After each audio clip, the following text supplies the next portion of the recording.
duduk.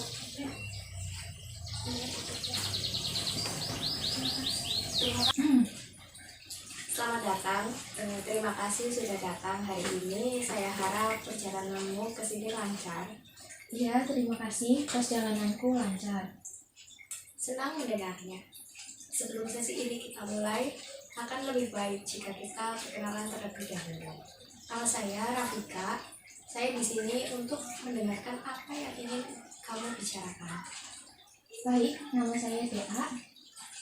Baik, sebelum kita mulai, apakah kamu merasa nyaman di sini? Apakah ada hal yang bisa saya lakukan untuk membuatmu lebih tenang? Ya, saya cukup nyaman, tidak ada masalah. Baik, bagus. Terima kasih telah datang dan bersedia berbagi hari ini. Saya ingin memastikan bahwa sesi ini adalah ruang yang aman dan rahasia. Apapun yang kita bicarakan akan tetap di antara kita, dan ini adalah tempat di mana kamu bisa berbicara dengan bebas tanpa khawatir dihakimi. Itu membuat saya merasa lebih tenang. Saya senang mendengar itu. Kamu bisa menceritakan apapun yang ada di pikiran kamu kapan saja kamu merasa siap. Baik, sebelum kita melanjutkan, saya ingin bertanya, apa yang ingin kamu capai dalam sesi konseling ini? Apakah ada tujuan khusus yang ingin kita bahas bersama? Saya ingin membahas kesulitan saya dalam mencari pekerjaan. Saya sudah mencoba beberapa kali, tapi orang tua saya tidak mengizinkan saya bekerja jauh dari rumah. Saya buntu dan tidak tahu harus bagaimana. Jadi tujuan kita hari ini adalah untuk mencari cara agar kamu bisa menemukan pekerjaan yang sesuai, dan juga memahami bagaimana kamu bisa menyeimbangkan harapan orang tua dengan kebutuhanmu untuk berkembang secara karir. Ya, itu benar. Baik, jadi kita sepakati beberapa hal untuk membuat sesi ini berjalan dengan lancar. Pertama, kita akan mendiskusikan situasimu dengan tenang, mencari tahu perasaanmu, dan kemudian kita bisa bersama-sama mencari solusi. Kita juga akan berusaha untuk menghormati batas waktu yang ada, yaitu sekitar 1 jam. Bagaimana menurutmu? Ya, saya setuju dengan itu. Baiklah, sebelum kita lebih jauh, saya ingin menjelaskan sedikit tentang asas-asas dalam konseling. Pertama adalah asas kerahasiaan, di mana asas kerahasiaan ini sudah saya sebutkan tadi. Lalu ada asas keterbukaan, di mana kamu bebas untuk berbicara apa adanya tanpa merasa dihakimi. Asas lainnya adalah kesejajaran, di mana kamu dan saya bekerja sama sebagai mitra dalam mencari solusi. Bagaimana menurutmu sejauh ini? Baik, saya memahaminya sekarang. Bagus. Dan satu lagi, jika ada sesuatu yang membuatmu tidak nyaman, atau jika kamu ingin menghentikan sesi ini sejenak, kamu bisa mengatakan itu. Setuju? Saya setuju. Sekarang mari kita mulai. Kamu tadi menyebutkan bahwa mengalami kesulitan dalam mendapatkan pekerjaan karena orang tua tidak mengizinkan kamu bekerja jauh dari rumah. Bisa kamu ceritakan lebih detail lagi tentang situasi itu? Saya sedang melamar pekerjaan di beberapa tempat yang jaraknya cukup jauh dari rumah. Dan sebenarnya itu peluang yang bagus, tapi orang tua saya, terutama ibu saya, tidak setuju. Mereka ingin saya bekerja di dekat rumah agar bisa tetap membantu mereka. Saya mendengar bahwa kamu sudah berusaha mencari pekerjaan yang menurutmu baik, namun merasa terbentur dengan keinginan orang tua. Bagaimana perasaanmu tentang itu?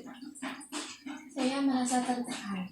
Saya ingin mandiri dan berkembang, tetapi saya juga tidak mau mengecewakan mereka. Saya bingung.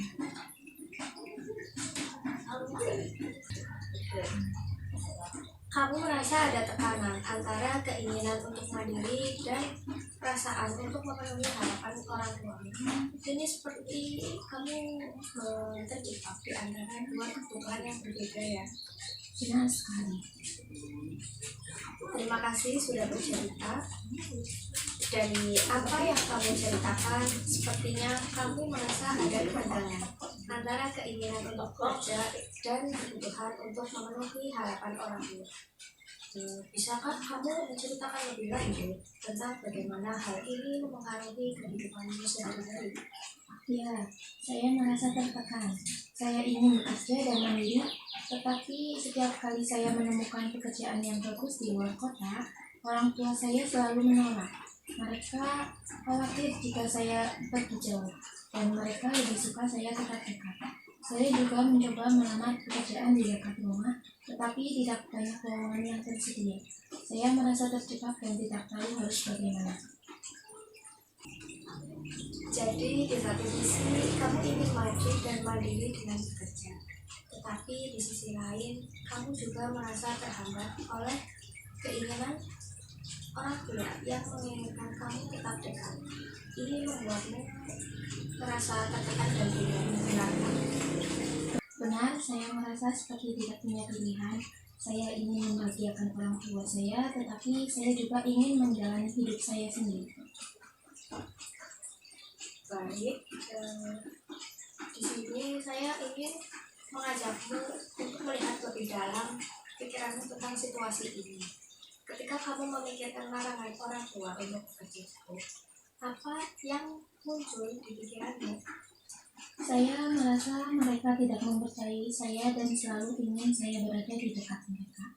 Saya berpikir bahwa saya tidak akan pernah bisa mandiri jika mereka terus seperti ini. Kamu merasa bahwa mereka tidak mempercayai kemampuanmu untuk hidup mandiri. Pikiran itu membuatmu merasa seperti tidak akan berkembang ya? Ya, saya merasa tertekan. Baik, mari kita coba mengidentifikasi apakah pikiran ini benar-benar sesuai dengan situasi. Apakah ada bukti lain yang menunjukkan bahwa orang tuamu tidak mempercayaimu, atau mungkin ada alasan lain yang mendasari kekhawatiran mereka? Saya rasa mereka bukan tidak mempercayai saya, tapi lebih karena mereka khawatir tentang kesejahteraan saya. Ibu saya selalu bilang bahwa dia tidak ingin saya jauh dari rumah, karena takut saya akan kesulitan di tempat yang jauh. Jadi, mungkin bukan soal kepercayaan, tetapi lebih karena kekhawatiran terhadap keselamatan dan kesejahteraannya. Apakah ada cara lain untuk melihat situasi ini sehingga kamu merasa lebih bisa menerima kekhawatiran mereka? Mungkin saya bisa mencoba melihatnya sebagai bentuk kasih sayang. Mereka peduli, tapi saya masih butuh ruang untuk berkembang. Bagus. Sekarang kita bisa fokus pada bagaimana cara kamu bisa berbicara dengan orang tuamu tentang keinginanmu untuk berkembang tanpa membuat mereka merasa cemas. Pernahkah kamu berbicara langsung dengan mereka tentang perasaan dan aspirasi karirmu? Tidak secara langsung, saya takut mereka akan marah atau tidak setuju. Saya mengerti, itu bisa jadi sulit. Namun ada cara untuk menyampaikan kebutuhanmu dengan cara yang tetap menghormati perasaan mereka. Bagaimana kalau kita mencoba latihan berbicara dengan cara yang asertif? Maksudnya berbicara dengan jujur tentang kebutuhanmu, namun tetap menghormati perasaan orang tua. Saya bisa membantu kamu untuk berlatih. Itu terdengar bagus. Saya rasa saya butuh latihan sebelum benar-benar berbicara dengan mereka. Baik, kita bisa mulai dengan skenario percakapan. Coba bayangkan kamu duduk bersama mereka dan mulailah dengan menyampaikan perasaanmu. Misalnya, Ibu, saya sangat menghargai perhatian Ibu, tapi saya juga punya keinginan untuk bisa berkembang lebih jauh dalam pekerjaan. Bagaimana menurutmu? itu terdengar lebih baik daripada sekedar mengatakan saya ingin bekerja jauh. Bagus. Lalu coba jelaskan mengapa kamu merasa pekerjaan itu penting untuk pengembangan dirimu, sambil tetap memberi mereka ruang untuk menyampaikan kekhawatiran mereka. Cobalah kita bisa berlatih di sini.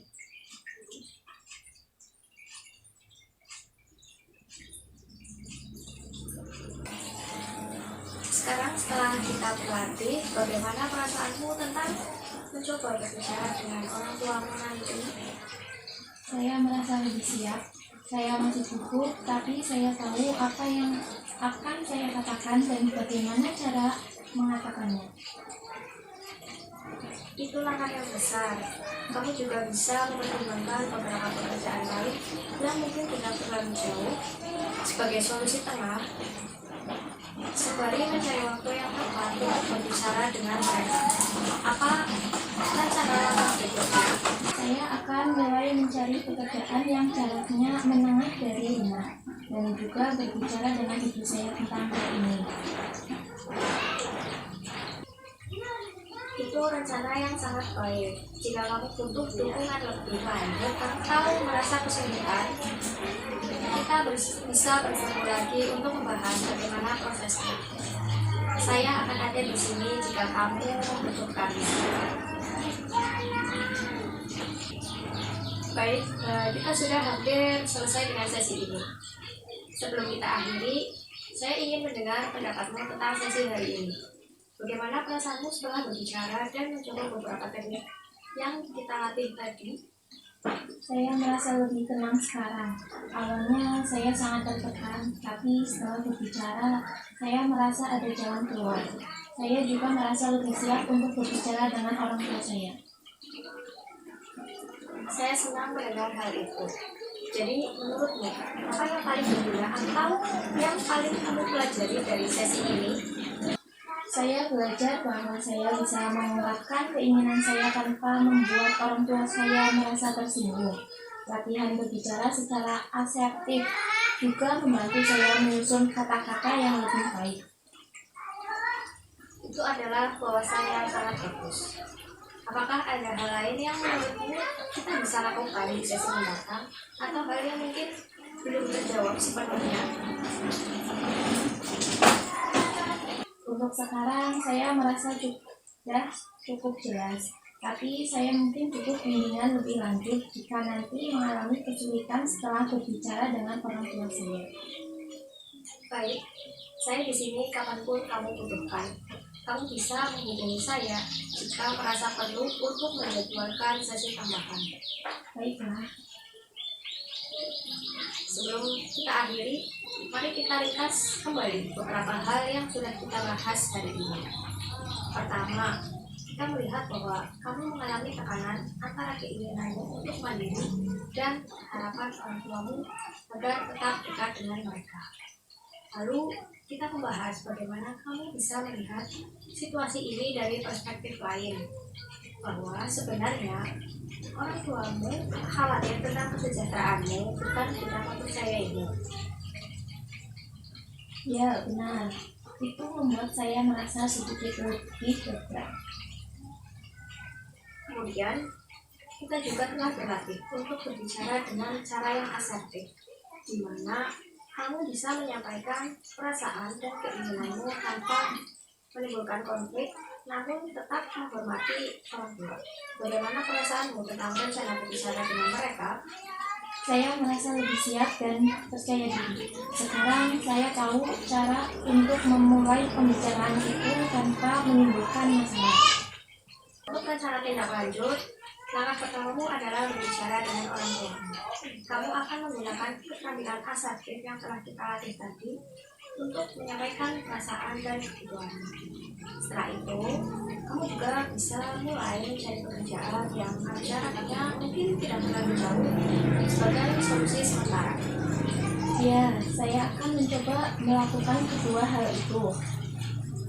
Baik, jika kamu merasa perlu dukungan tambahan setelah berbicara dengan mereka, atau jika kamu menghadapi kesulitan dalam menemukan solusi pekerjaan yang cocok, Jangan ragu untuk menghubungi saya.